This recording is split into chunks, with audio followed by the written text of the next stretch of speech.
Well, let's see how this works. I'm just using the phone. Why not? It's like I say, it's a lot better. There's no problem um, with the frame rate and all that. Just a little bit more Wi-Fi signal, I guess, is all. I'll just have to.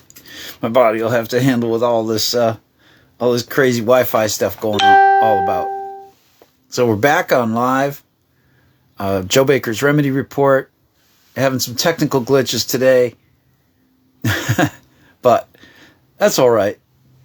We'll just smile on through them and keep on going. Hi, hey there. Good to see you, Vicky. Thank you for joining. Waiting for a few others to jump back in.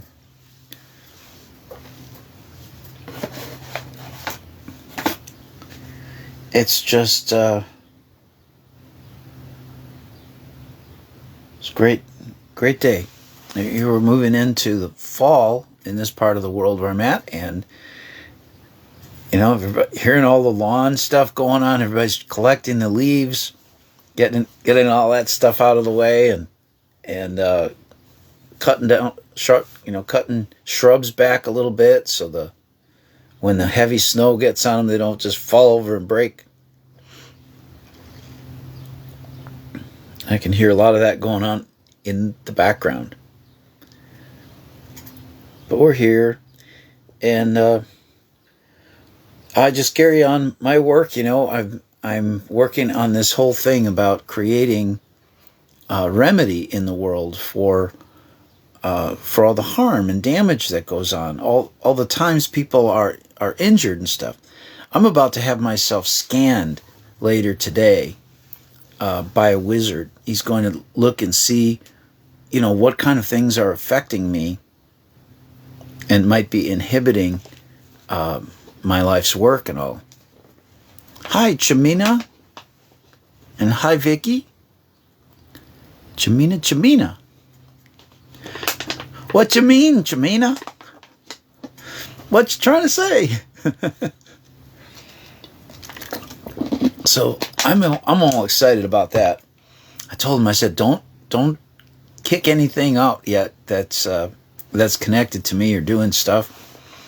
Once I even invited an old rich guy. His name was John Jacob Astor.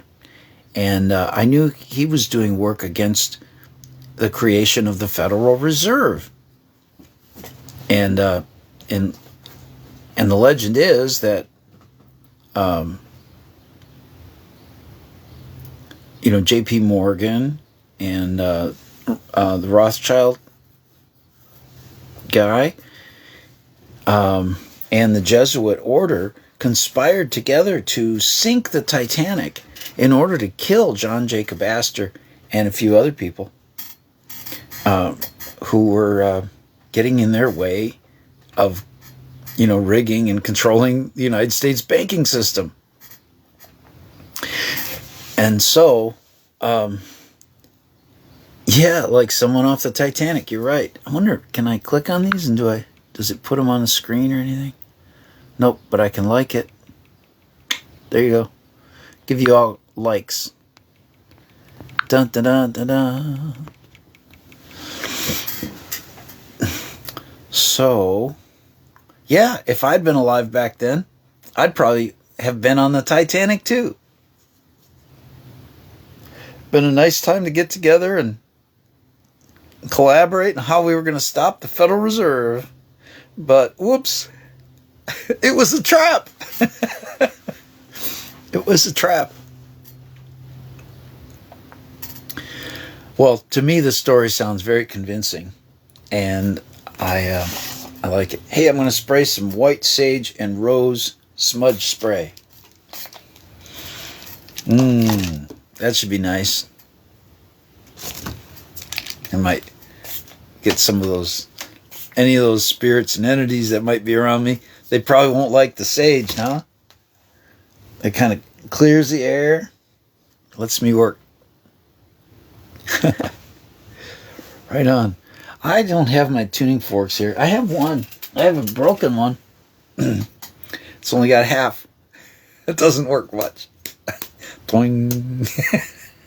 And I tried to put this one back together. I tried to weld it, try to melt it and get it to go adhere back to the other prong. And no, that didn't work. It was kind of fun trying.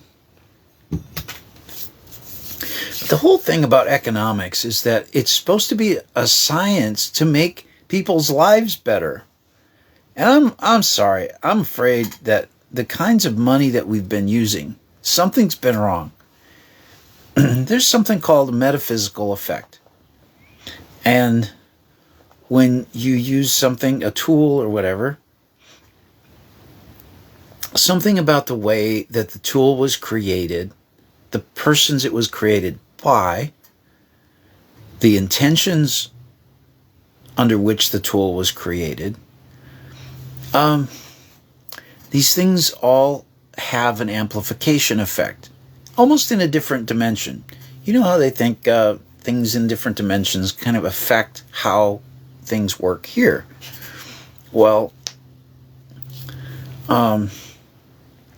we hear things about how the elites and the secret societies are doing these, weird, mysterious things.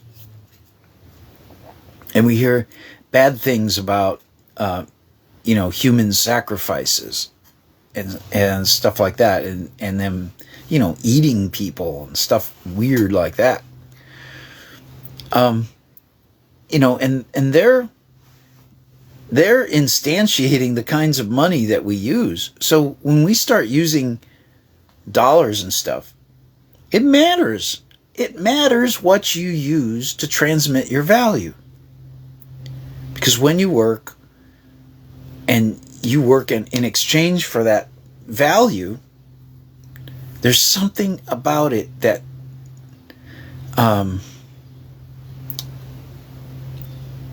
when you trade for it and you use that as a medium of trade, it is amplifying the principles and intentions of the money's creator. Now, you're not, because of the way we do economics now, when you're doing work and labor and they pay you money, that's not creating money. You're trading for money that someone else, did something for. Now, the banks create money. That's called seigniorage. The right to issue money. Seigniorage. Seniorage. Seigniorage. Very good. You learned something new today. And your local bank, when they first get started and they pay for $1 million for a license to have a bank, it gives them the ability to issue $42 million in loans. Now, this may not be precisely correct. I am giving you the knowledge that I came to, the awareness I came to years ago when I ran for Congress, and I started asking questions of the FDIC, the Federal Depository Insurance Corporation. That's something in the United States. It's not everywhere else. But, they're using a kind of magic on us, an illusionary system of money. And they give us this, we feel its effects whenever we go to the store and we trade it for something. Well, when you do labor and you create an imbalance, you create an imbalance between yourself and the person who's employing you. You offset that imbalance by them writing you a check, and then you take that money to the bank, or it's a direct deposit, that type of thing, and it balances things out. I want you to understand that all of us have the ability, when we create work or labor, we have the ability of seigniorage. We have the ability to issue money that corresponds to the work we've done to the good of someone else. And that is a far better money. And you might even when you're doing the work, have an intention that love and harmony and cooperation and understanding and forbearance, that all of these types of things are going to be interwoven metaphysically with the money that you're going to create from the labor that you've done. And then from that point forward, you've got this money. Now, you're not probably going to be able to go out and trade that, but you might be able to trade it with your employer. So say, when you do the employment agreement, that we're going to create our own money from this. And the employer is going to honor that money at its face value as best they can. So if you want to buy a car, you present your employer with, enough of that money, and then your employer buys the car with the other money. So it becomes a sort of a proxy of value. That's kind of the best I've figured out yet. The other way is what I'm trying to teach all of you, is that in any way that you can, lend your support to this idea of this kind of forgiveness-based money, or money that's created by people that expresses value they've given or that they've forgiven. So, like in the case of me, when I finally get around to forgiving Bakersfield cops for stomping on my head, that's going to be something that I say is worth like $1.5 quintillion. Because not only did they stamp on my head, they made me forget about getting into Bitcoin when I had a very early advantage in 2009. So, yeah. Hey, listen, that's about all I'm going to probably talk about that. I know economics is kind of a difficult subject for people to go through. And I want to get the wizard to look at that, and to look at that whole concept of economics, and why is it that people want to just run the other way. There's two topics I know of that make people's minds bug out like that. And one of them is economics, and the other one is encryption. When you start talking about using encryption and the mathematics behind it and everything, people want to run the other way. I mean, it's almost like an anxiety inside them. It's like, look, I don't want to listen to this. Press through. And these are rewarding subjects. These are the things that's, can allow us to communicate with the least amount of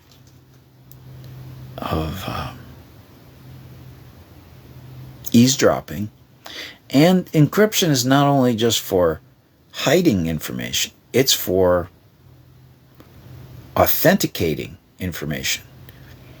Did I really say that? Well, you can check to see if the signature is correct. If the signature matches, then you know. Hi, Vicky's there, and Chimina. Chimina says, I have always thought that reality is stranger than fiction. Thanks for your comment. I've seen some logos I've seen in a while. That's pretty great. I haven't seen in a while. So, great. Well, what's on today's show? Does anybody need any healing or stuff? I could go get the tuning forks if we want to do that. apparently my friend says when we use the tuning forks, we're kind of going through the veil and kind of connecting to, like, I don't know, parallel universes. It's like that's blowing my mind away. It's like maybe we're connecting with a parallel version of you that doesn't have the maladies that you do, and we're bringing those forward. We're bringing that part of you in. Wow. Like say you had an injury, 10 years ago that made your kidney fail. Well, I put the tuning fork in a certain place around your body, and that invites us to normalize that, and somehow you share a different history now where that didn't happen, or that doesn't affect you. It's given me a whole different way of thinking about the work that I do.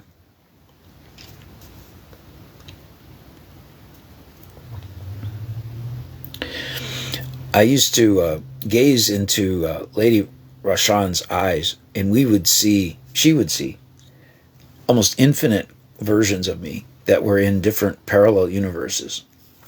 And I would talk, and they would respond. They would react. So I've been exposed to so many of these really interesting observations people have made, and for me, it's a wonderful.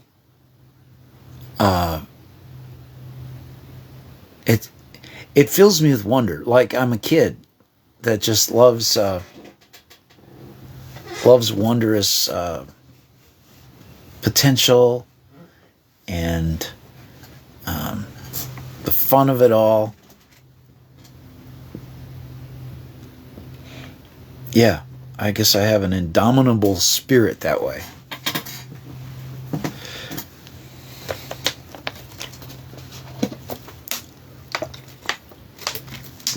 Keep drinking water. I need to get ahead of my kidneys a little bit. Yeah. So, what have you guys been up to lately?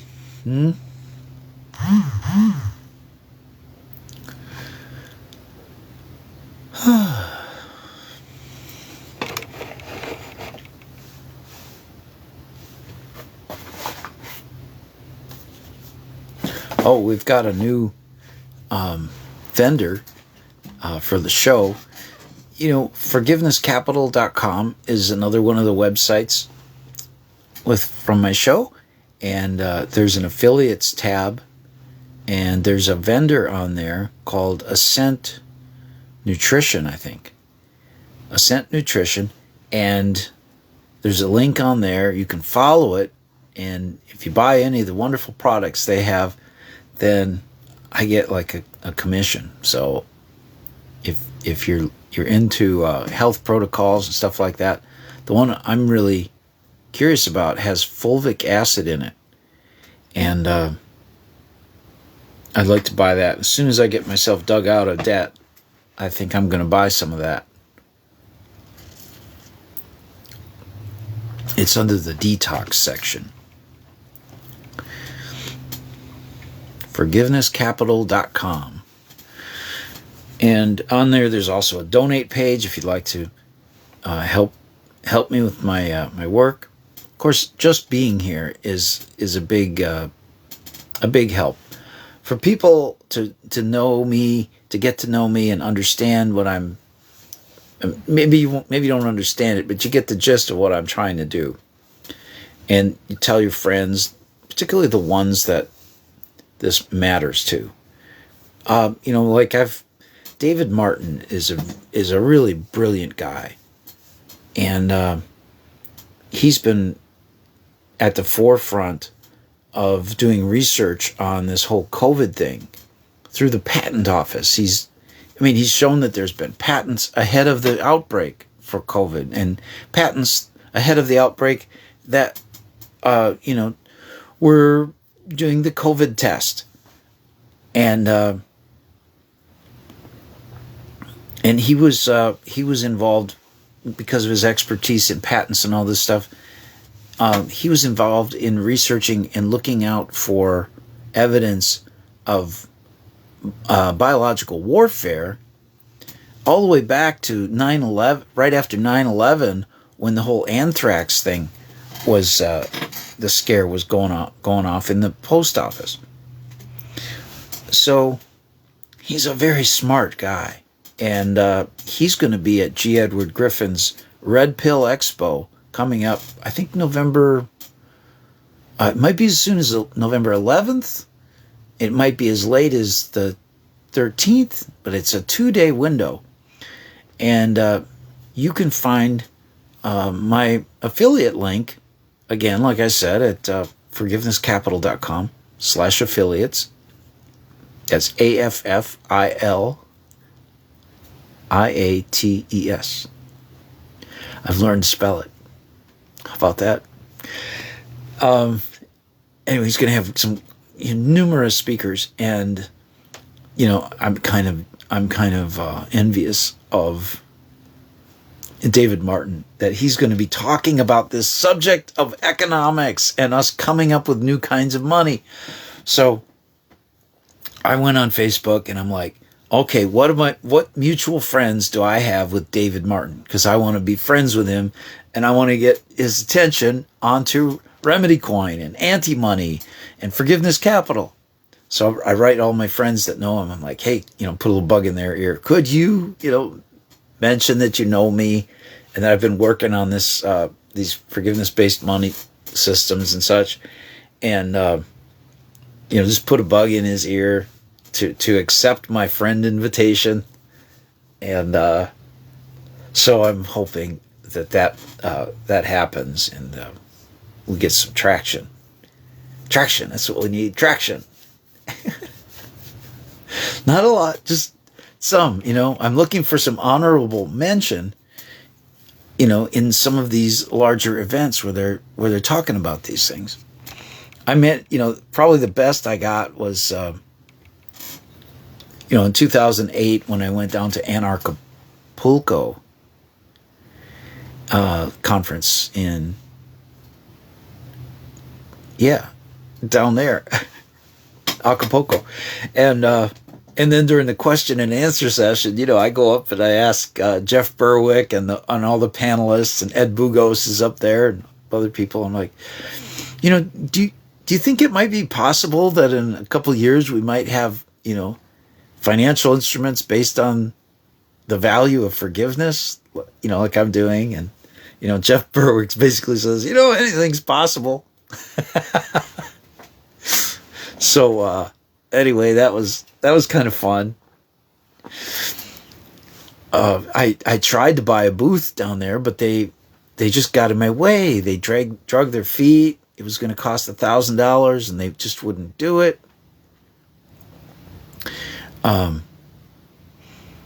So I've been like this marketer who's been, just doing everything I can, conversing with everybody who will listen. And nobody comes against me, it's kind of in bad form to come against a guy who's promoting forgiveness as value. So, people don't want to seem like the bad guy, but, I welcome people coming against me with really hard questions, and call me out if you think it's a fraud, call me out on it. But give me the chance to speak my mind about it. That's the thing. This has the capability to transform not only human life, but if this catches on, this will go to other dimensions. This will go to, this will roll out throughout the galaxies and stuff. It's a big thing. There's nothing someone can do If we learn this lesson of how to interact with other people, there's nothing someone can do to you that can't be forgiven and create an equal and opposite force that doesn't just, rattle each other's cages. It creates like a vortex out of the whole interaction. And the harm gets transformed into something that's good. And we see these kinds of effects happen in martial arts when someone, takes a punch at somebody. And instead of like punching back or just defending or whatever, you use the energy of the attacker to kind of ground it out and subdue the attacker. And like, you're recognizing their form and their attack, and instead of switching into a violent, defensive mode and all this, you just take their energy and kind of subdue them and hold them. Because a lot of times it's something that takes over us, that has impulses of, violent impulses and surges and stuff. And sometimes, a person needs to act on those impulses and have their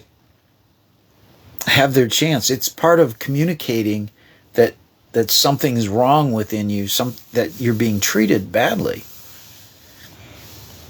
And being able to act out it's all we know right now. And what I'm trying to teach people is that we can act out in the form of forgiving. We can act out we can take an impulse to act. And we can form something where we speak through our documents and such and say, this is what's wrong. Like with Star Hills, I had difficulty sleeping for, 5 or 10 days. It's like sometimes you just want to get it through your, you want to confront these make-believe authorities that are, imprisoning your friend and stuff. You want to kind of like rattle their cage and say, no, let her go. But, it's what I've done is I've developed this system of where I can now, because she's agreed to forgive me for anything and I've agreed to forgive her for anything, we have an infinite trust arrangement. And that gives me the connection with Star, that anybody that comes against her is coming against me. Because when they impact her value, my value is affected. She appreciates me infinitely. And if she's gone or she's diminished, she has diminished capacity to appreciate me when they are harming her. And if they extinguish her life, that extinguishes her ability to appreciate me and the work I'm doing. So it's a new thing. It's a new way of enjoining a controversy in a way where I, myself, have a direct stake in the matter. So they have to answer to me. They have to give me remedy. And I'm not in their clutches. They don't have a bail bond agreement with me. They don't have me in their, in handcuffs or me in a jail. I'm out here. I'm on the internet. and I'm speaking my mind. I'm talking about their dishonor. I'm talking about how they hurt her. Today she messaged me. We thought it was about 20 violations against her, but she's come up with 30. And thank you for listening to Star Hills yesterday. When a person has been violated in such horrendous ways, it's very difficult for them. I know from personal experience, it's very difficult to go through it all and to write down, what exactly happened and everything. But it's so important. It's like one of the first things you have to do. You have to write down the timeline of what happened, because the potential to forget those things goes up higher and higher as time goes on.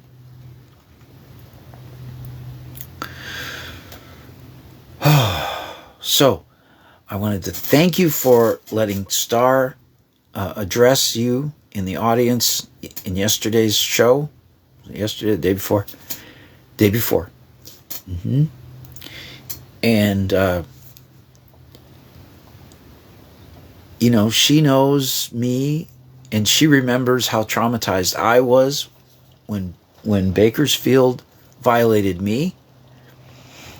And she knew about how difficult it was for me to function about those times.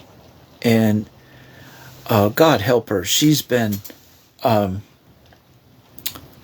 having trouble, when she wakes up in the morning, she's like crying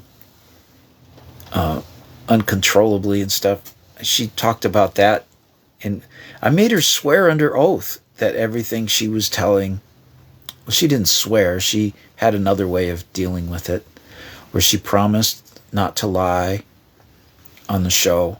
So we did that to make an affidavit format video where I could take the transcript and send it to those people in the government over there. But do you see what I'm doing? Do you see how important what I'm doing is? Able to help people who are traumatized from being brutalized by these governments and agencies, and being able to call them on the carpet,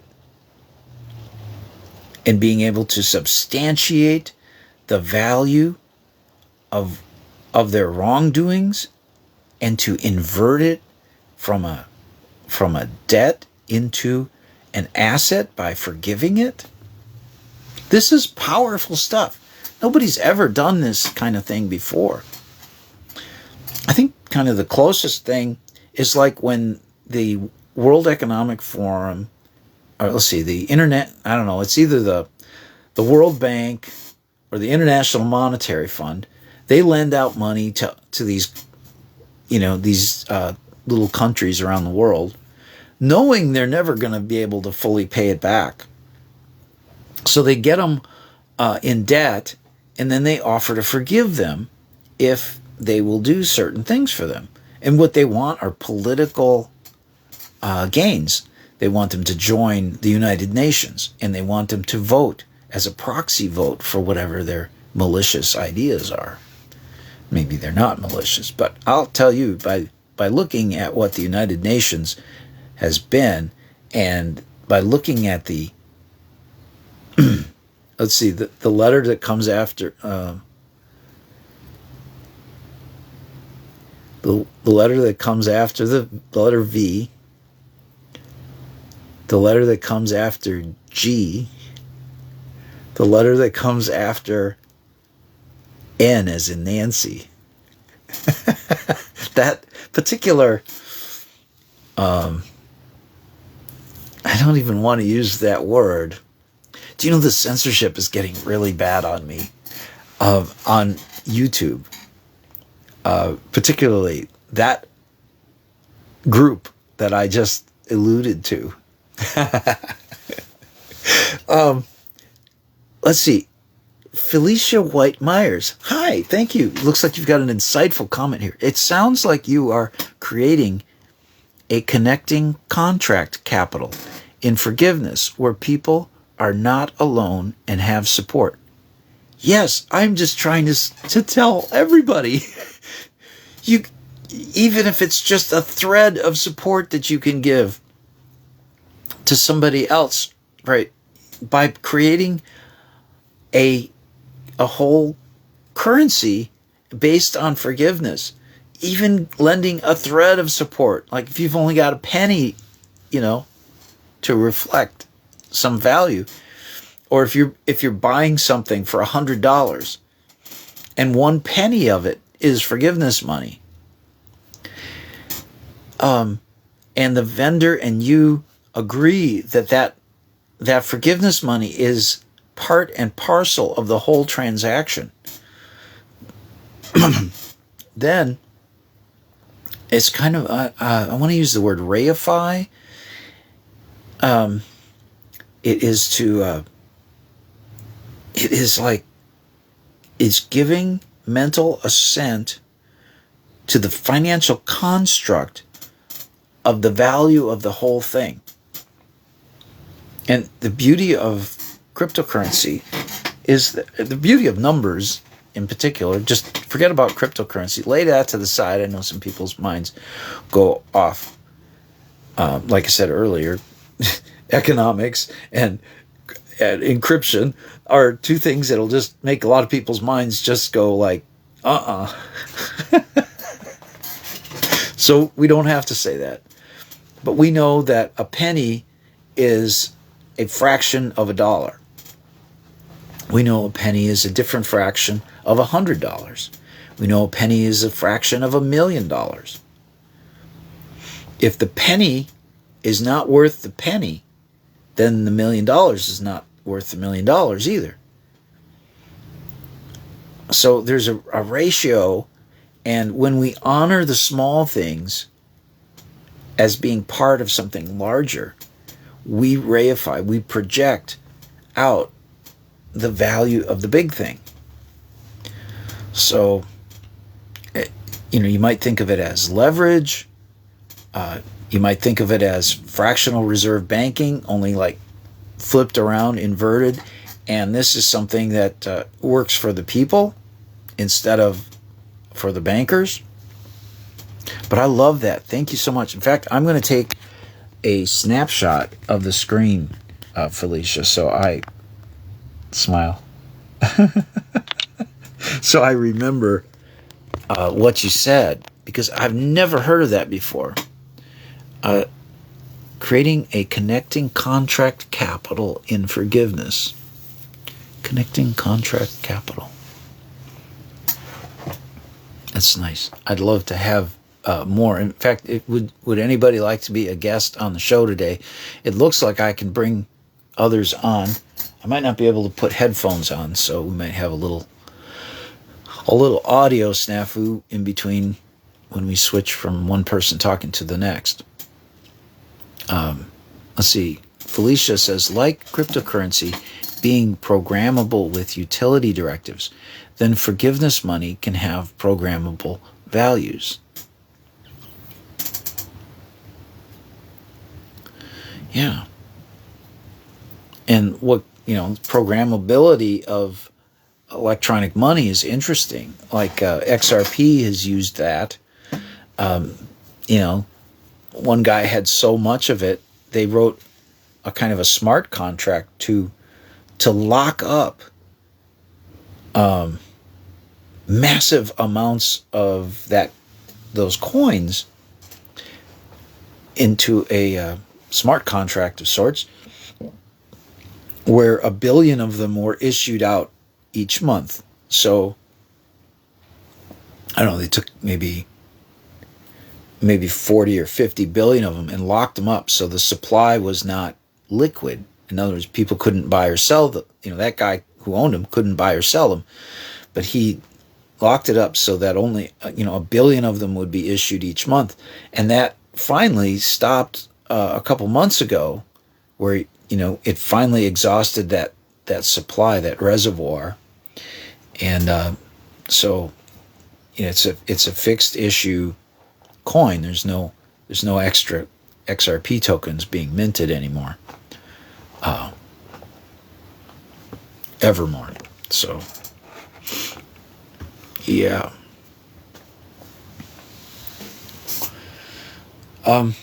But as much as I talk about, forgiving a particular act, and creating financial instruments about it, that's a lot of work. But to understand the possibility of just using forgiveness money enables, I don't even have the words to explain all of this right yet. But essentially, usually we want to let go. We don't want to let go of injury that happened to us because we feel there's, we're in a scarcity economy where, it's hard to acquire purchasing power. It's hard to acquire things and such. And we've just been, damaged in some way. It's hard to let go of that. But in the anti-money project that I'm working on, we instantiate $240 quintillion worth of forgiveness. Quintillion dollars. That's a 10 with 18 zeros after it. And that gives each on the earth a $10 billion inheritance. So it's currently on the Ethereum blockchain, but I'd love to get it move it over to Secret Network. If someone can help me with that, I sure would appreciate it.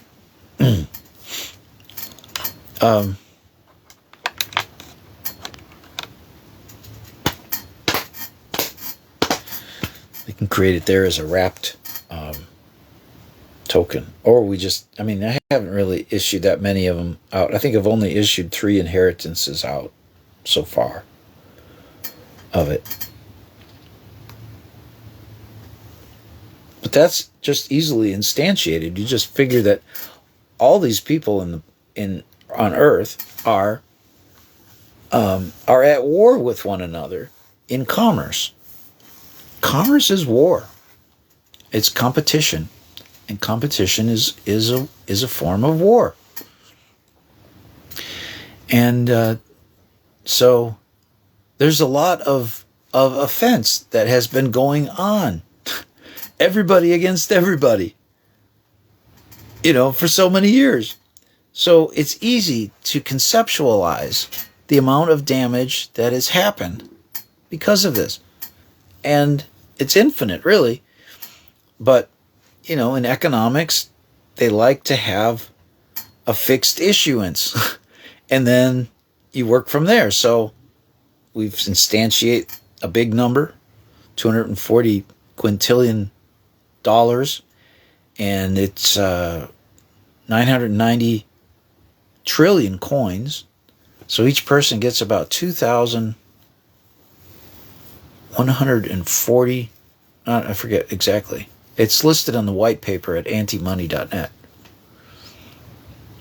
So $1 is worth something like 0.00005 coins.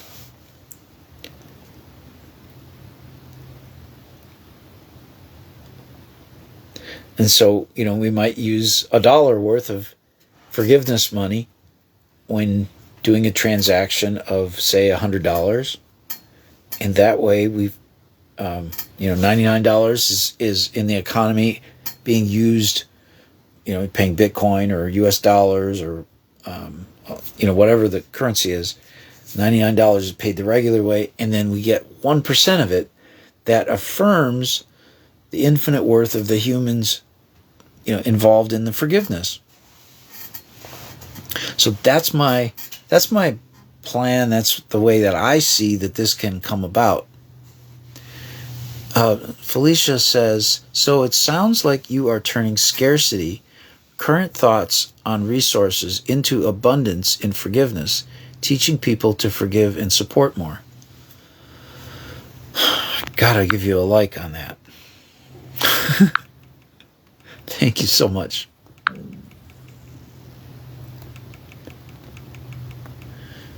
Yes, indeed. And then once there's so much abundance of it and it's been monetized and distributed to people, then the inhibitions to forgiving are much less, because now we experience abundance, and we have seen a new flow of how our anxiety and things can go. And what we do is we just realize that the money we have is there because of the forgiveness and the connectivity of everybody, and we can quell our anxieties toward one another from that, and we just value all the more the money that we have. And I feel that it will have a quelling effect on our hostilities toward one another. I could be wrong. Maybe there's some more things that need to be, filled in there. But it's like figuring out how to deal with how to levitate against the force of gravity, or how to be in yourself and aware of yourself, and to have the kinetic energy, I'm not kinetic, but momentum, potential energy of being able to stay. I've noticed something about myself lately that's different, and it's because I've been being aware of myself more, and trying to observe myself in reactions to things.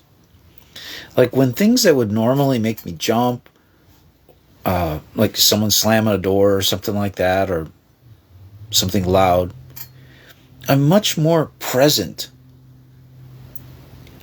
in and through the moments that move beyond it. And I don't get startled like I used to.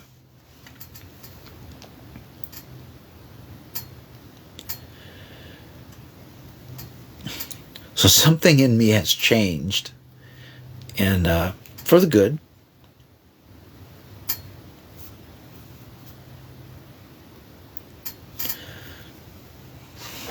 I think it's a good thing.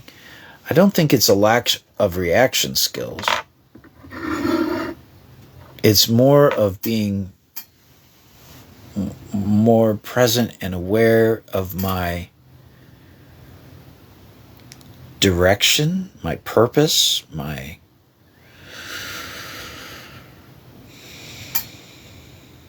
causality in the world, as opposed to being tossed about by the waves and such. Yeah, I guess that's it. I feel more of a causal effect than just being a bounced by the waves. Yeah.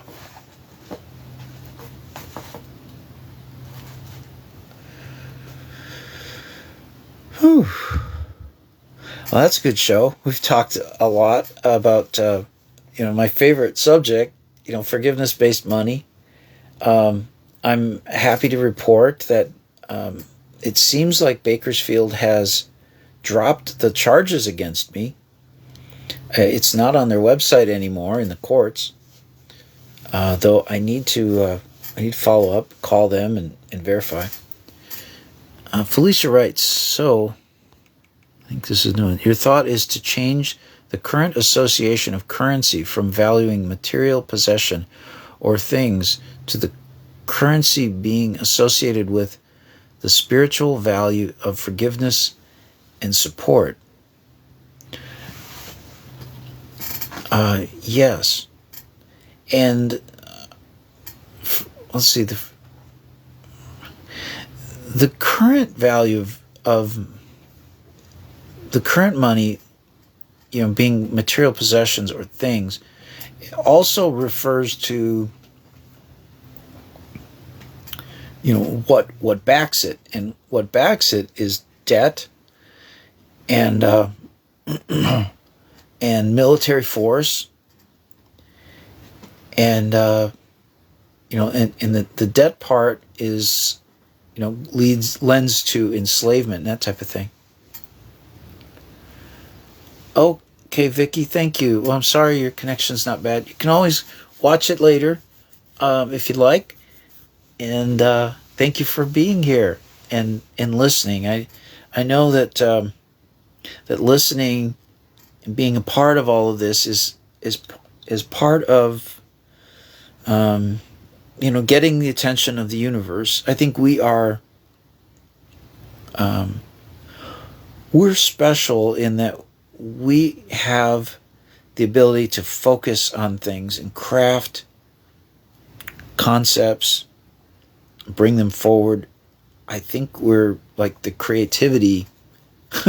We're part of an important part of creativity. So our time spent on these things does not go in vain. So thank you, Vicky. And back to Felicia's comment, and I'm gonna put a love heart on that one. Oh, it just went to the like. There's the heart. Ding. Connecting contract and capital and forgiveness, where people are not alone, have support. Oh, and then scroll down. So your thought is to change the current association of currency from valuing material possessions or things to the currency being associated with the spiritual value of forgiveness and support. That's interesting. The association of currency right now, it's potential. We could potentially shift the U.S. dollar to be based on forgiveness. We could take this methodology and the mental framework that supports it and put it in to become the basis for the U.S. dollar, which would be, which could be great. Maybe we support a part of it. I don't know. I'm not a fan of the U.S. dollar, but there are sometimes very simple twists about how we think about things that can alleviate all the concern and havoc that supports all this stuff. I was surprised. I went to Las Vegas for a conference on cryptocurrencies called Coin Agenda, put on by Michael I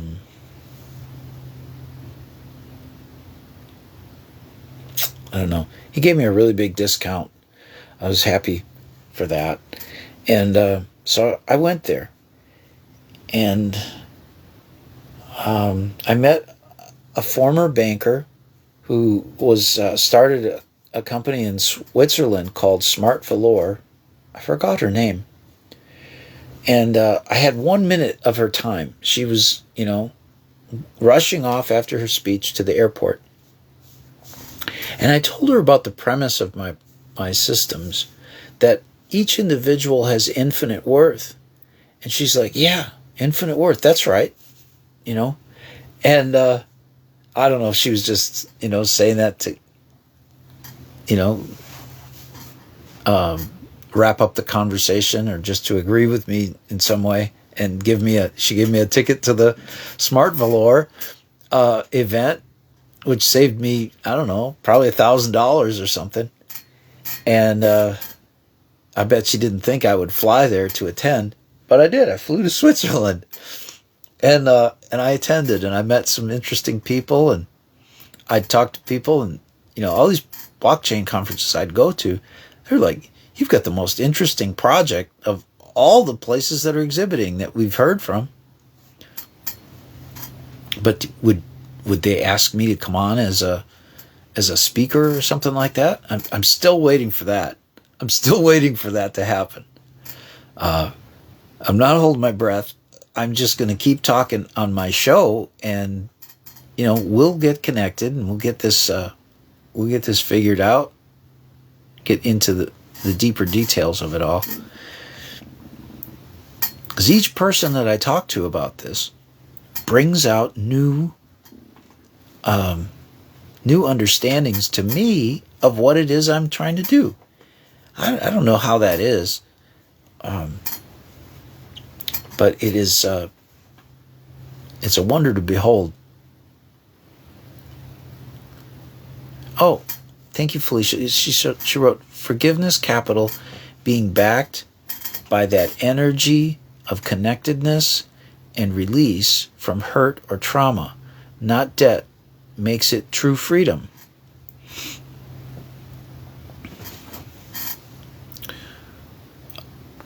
Wow. Oh, there's more comments below, huh? Wait, no, that's the one. Sorry, I'm using a little computer, little cell phone here. You gotta like. Forgiveness capital being backed by that energy of connectedness and release from hurt or trauma, not debt, making it true freedom. Yeah, it's like trying to release everybody. I mean, isn't that a worthwhile goal? I mean, what you have is tension. And you think about water surface tension and how a mosquito can sit on the top of the water because there's so much tension in it. But you put a surfactant in there like borax, which I suggest everybody take a little borax in your water. There's specific doses, it's 1/8 of a teaspoon per half gallon, and then you sip it through the day. And then that reduces the surface tension, so things can't sit on it or whatever so much. And I think that in this monetary system of debt and scarcity, there's a lot of tension between everybody.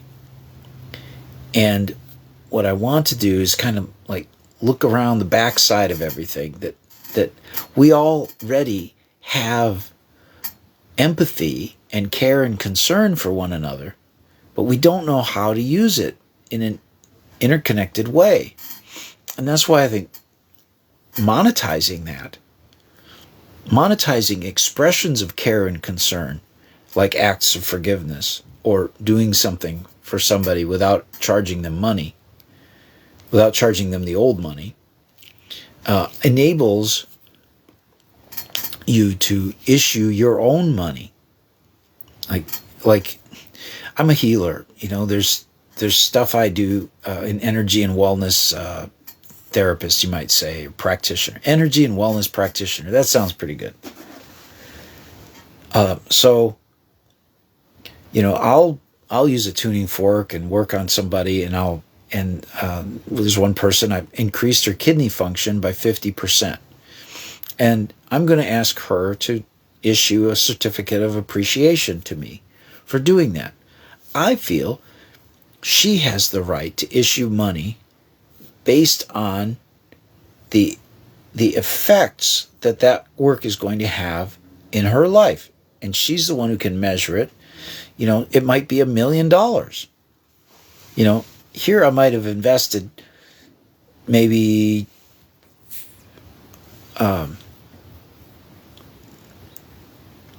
maybe 2 hours worth of time to accomplish that.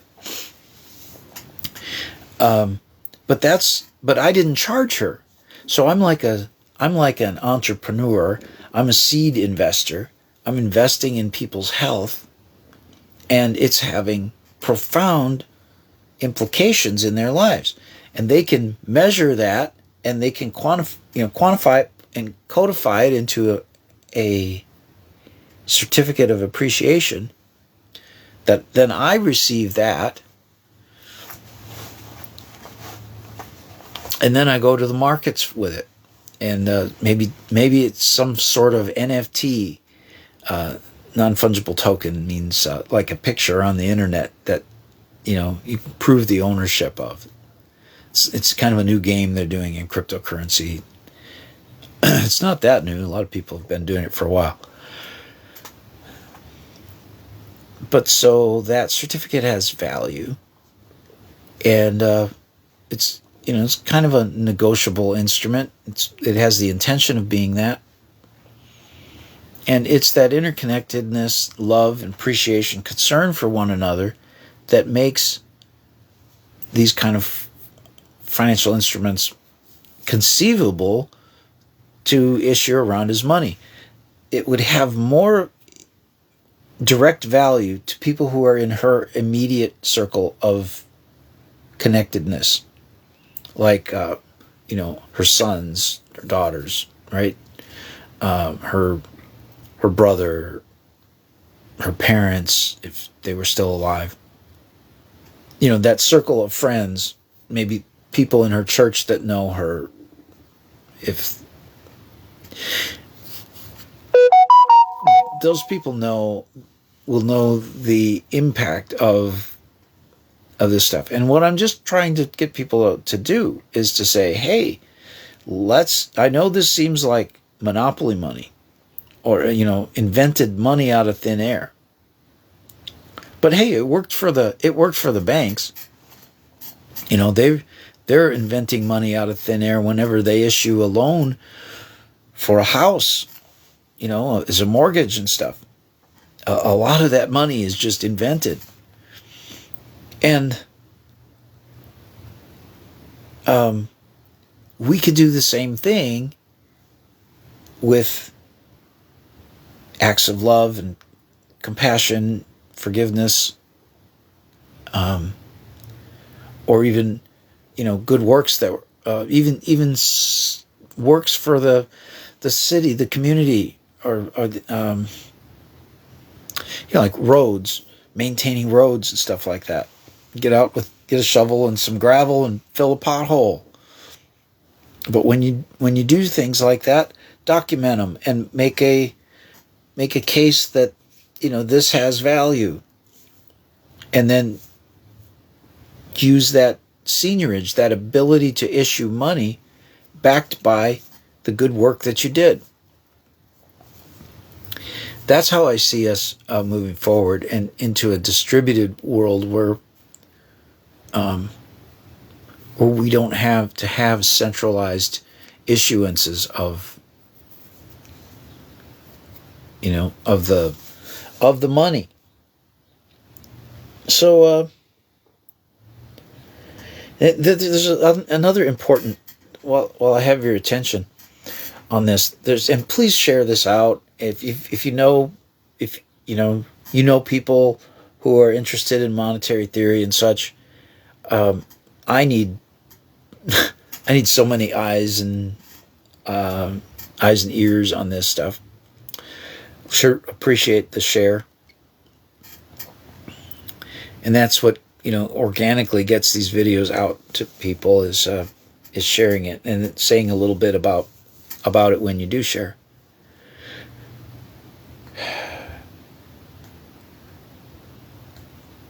I was going to say something else about this, and it's kind of a next level thing, but that's escaped me for the moment. So forgivenesscapital.com is the overarching thing. I essentially think of myself as having infinite worth, and so I'm a venture capitalist of sorts, and I'm investing into my own projects, my time and effort and interest and brain function, all that, and then they cross promote one another. My healing stuff promotes the forgiveness money concepts, and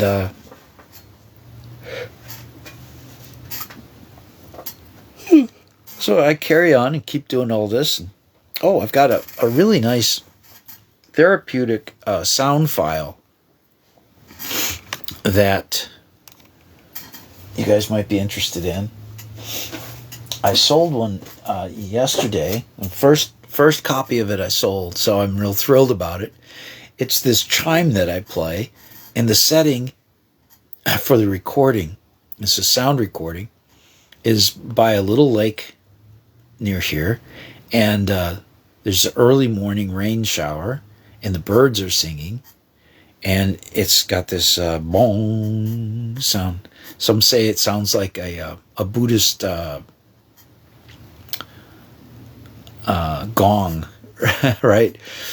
But it's got this primal frequency of not primal, whatever, prime frequency of 111 hertz.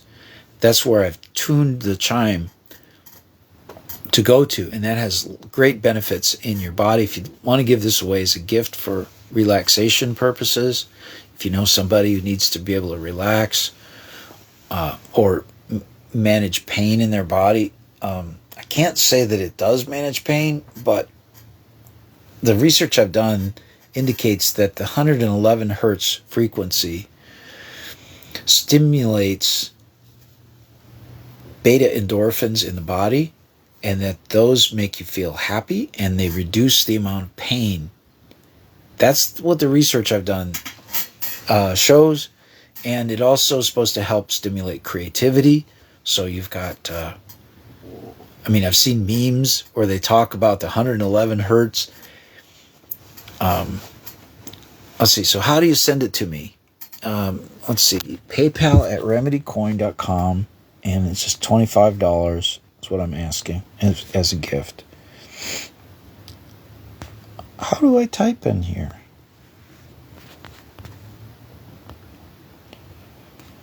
Oh, I don't know. Does anybody want to come on as a guest?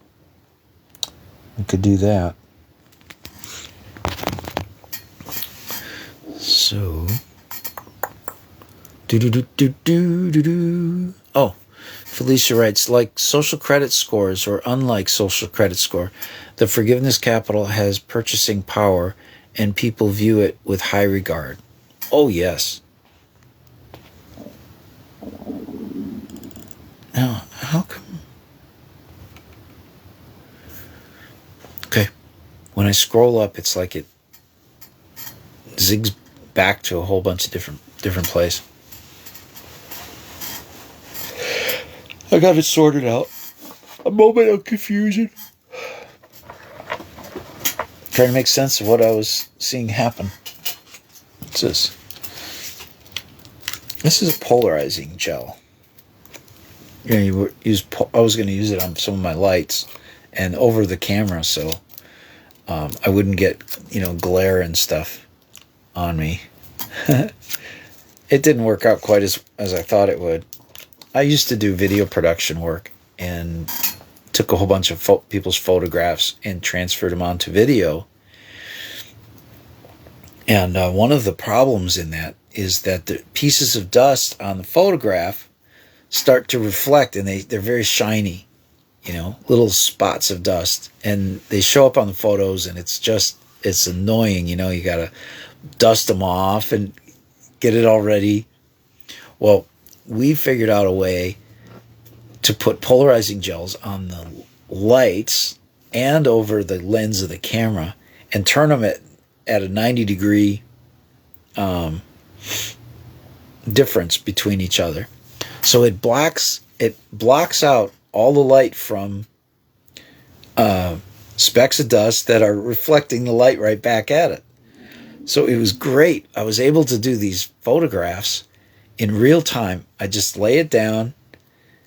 My computer program controlled the video effects switcher, which would take a still frame of the picture. It would make a beep sound to let me know that it had gotten it, so I could rip that picture off, put the next one down, rack the zoom lens just right, and frame it up, and then wait, and then beep. It would tell me it's got it, and then I take it off and put the next one down. Man, I was making a lot of money. Each picture was like 25 cents, and I could easily make a couple $100 in an hour of production work. So that was fun. Why did I get into that? The polarizing gel. And I don't know, I'm thinking the principle of the polarizing gel is that it lets you see just one aspect of light, and it blocks out a lot of other light. Or maybe it's the other way around. It blocks out a very specific kind of light, and which lets you see and perceive other things more naturally. So maybe, this is like, maybe this forgiveness capital that I'm talking about, what I'm trying to do to money is to somehow bring the infinite value of humanity back into the economics game, so that economics isn't there to make people slaves to each other, but it's there to reward the expressions of love, concern, and compassion for one another, through doing work and good deeds for each other. Yeah, somehow that's the goal. And I never thought when I first got into this, it wasn't about forgiveness. It was like me trying to get back at the Bakersfield police. Like, how do I mount a lawsuit against the city, the county, the hospital, the car towing place that's, stole my car?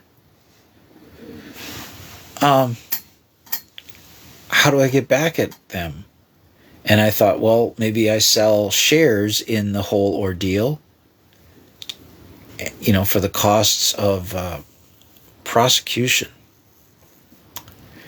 And then I thought, no, that would make it a security. And then the Securities and Exchange Commission would be all over me. And, I don't want that. So I thought, what can I do to this to kind of make an inversion of it all? And I recalled how, I learned about money and how it used to be they had gold and silver coins, and then there were depositories where you would deposit it and they'd give you a receipt, and then people traded the receipts. And that then this money was used. And later on they had, the U.S. government had money that was backed by silver, silver certificates and all this. And then at some point they just did away with the silver part. And they became notes, which is a note is an evidence of debt. So it was debt money. They went from a debt of owing you silver to owing you dollars. And that was, just kind of a sleight of hand and a trick. And now everybody who sees a dollar bill thinks that's a dollar. Well, it may represent a measure of economic power, a measure of economic, the movement of economic debt. But a dollar bill is not intrinsically a dollar of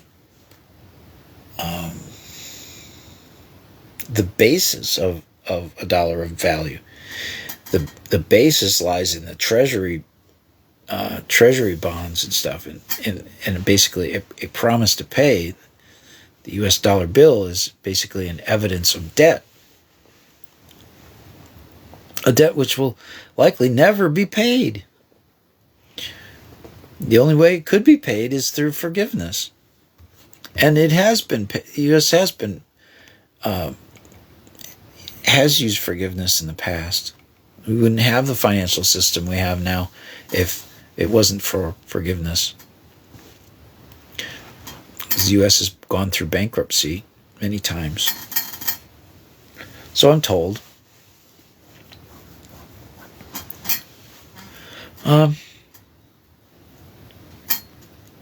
Okay. Well, I think that's all I've got for you today. Remember PayPal at remedycoin.com, and you can send like $25, and I can send you a link so you can download the file. It's a sound file, and one friend said my recordings with the chimes helped save her life many times. She was a targeted individual, and they would beam her with weapons that would cause her all kinds of anxiety, and she would turn on her phone and play that thing. And I've got a gift. It's not just the sounds I create. I triangulate them so that they intersect with your body in certain ways. So it's like, many people feel that they can feel the chime running all the way from their head to their feet. And then I put the ends of it like in certain organs of the body to kind of bring a plasmatic charge to those places and help stimulate stem cells in the body. These are all the intentions that it has. So it's pretty great. I got one friend who bought it, and it's just very, very good feedback. I'll say that much.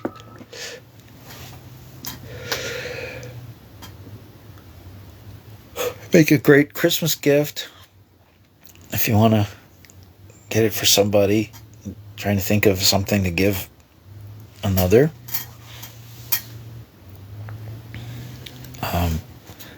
That sound file of relaxing chimes would be great. And then, I get more, if I start getting more interest in things like that, I'll go make even more of them.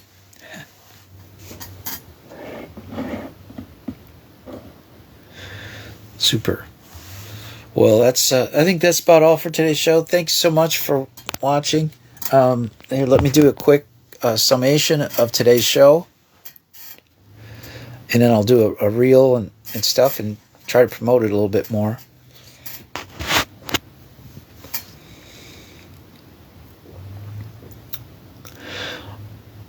On today's issue of Joe Baker's Remedy Report, we talked about Forgiveness Capital. What is this idea about money based on forgiveness? And Felicia White Myers had some really great comments that she brought up. And we just had a nice time, and thank you. I hope you watch the show. Great. Goodbye, everybody.